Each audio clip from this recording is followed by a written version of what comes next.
Can you make real espresso with this for less than 150 bucks? Let's find out.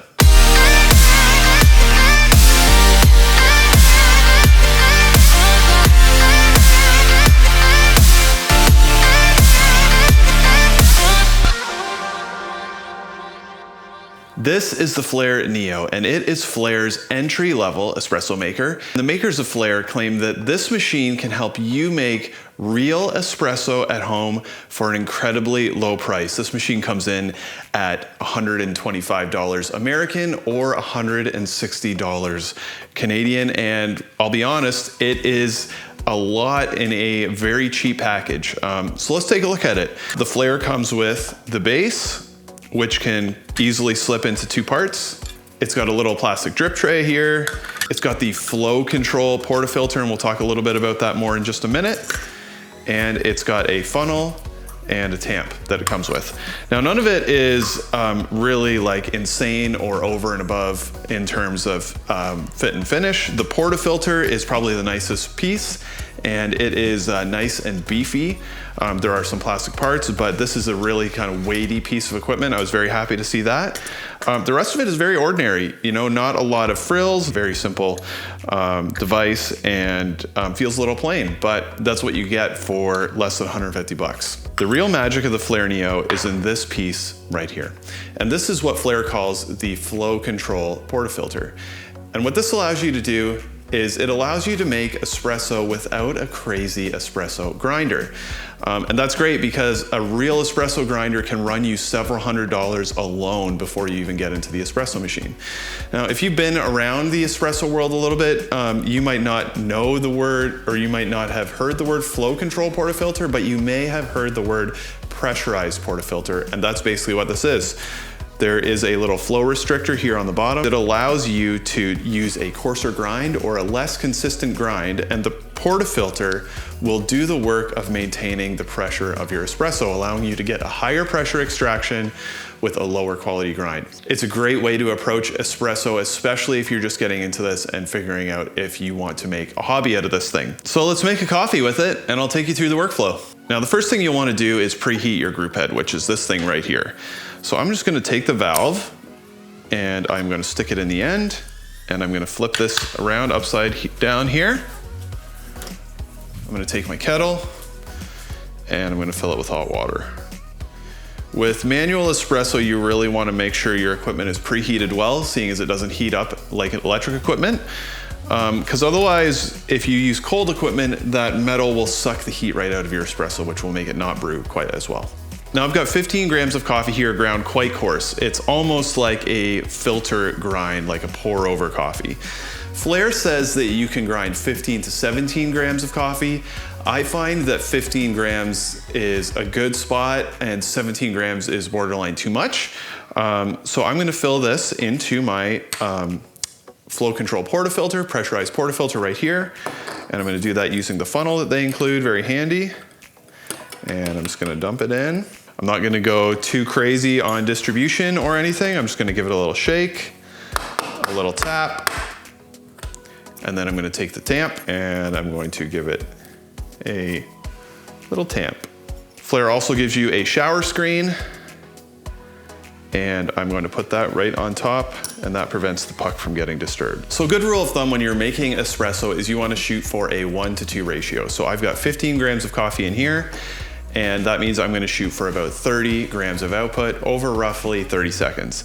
That should get us a fairly decent cup of espresso if we can get there. Now, the one thing about the Neo versus other models of the Flair is that there is no pressure control on here. So you are not going to know exactly how much pressure you're putting on, but you're going to be trusting that the flow control portafilter is going to get you most of the way there on your pressure. So when we're ready to pull our shot, we put the portafilter on here, we take the group head and we slide it over top. Then what we're gonna do is we're gonna fill it up with water up to the fill line, which is a little hard to see, but it's definitely in there. And then we're gonna put the valve in and we're gonna press our espresso. I'm using water that is just off boil. All right, I'm gonna start my timer. I'm gonna go until just a couple drops out, and then I'm gonna ramp up the pressure. Okay, well, there we go.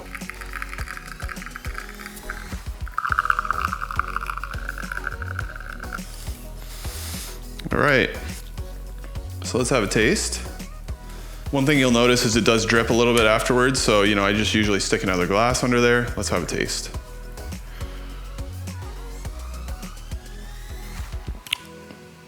It's good. There is definitely some crema there. It's creamy. It's not maybe quite as full-bodied as a normal espresso is. But that is definitely real espresso. It's good, it's creamy, and it's got that crema that you want to see on a good espresso shot. Very good.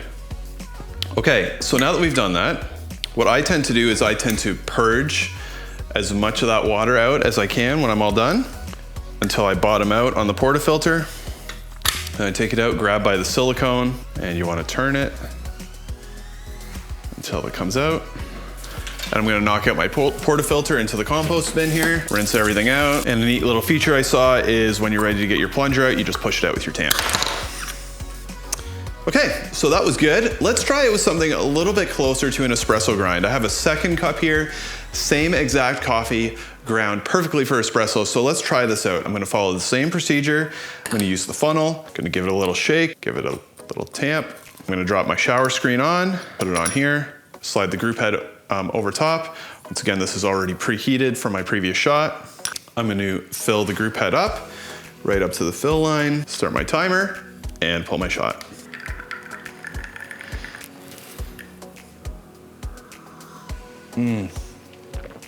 That's quite good. Rich, thick crema. Very good.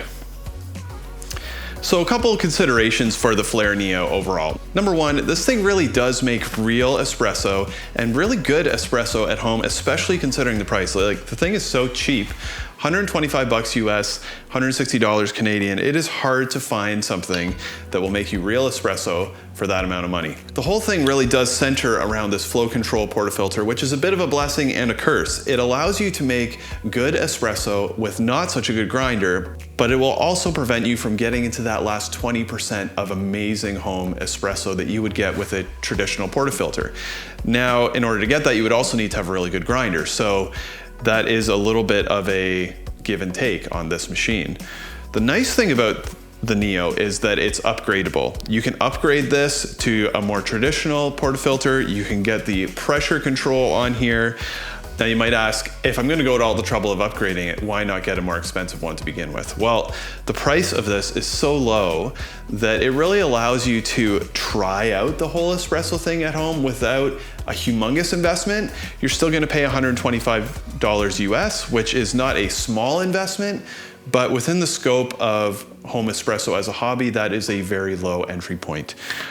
So if you're considering, you know, I might want to get into espresso at home, I want to try it out, I want to see how it tastes, I think that this machine is a great potential entry point for you, and it will allow you to experiment with seeing if you want to make this thing a hobby without fronting out an insane amount of cash. You can use your existing grinder, and it will allow you to see if you want to get into this in a little bit more, and if you do, then you can upgrade it. I will say that the first little while of getting into espresso as a hobby at home can be very frustrating, so if you are considering that, just get into it knowing that there is a little bit of a learning curve that it will take you to get to a point where you are using this thing comfortably, and that's the same for any espresso maker.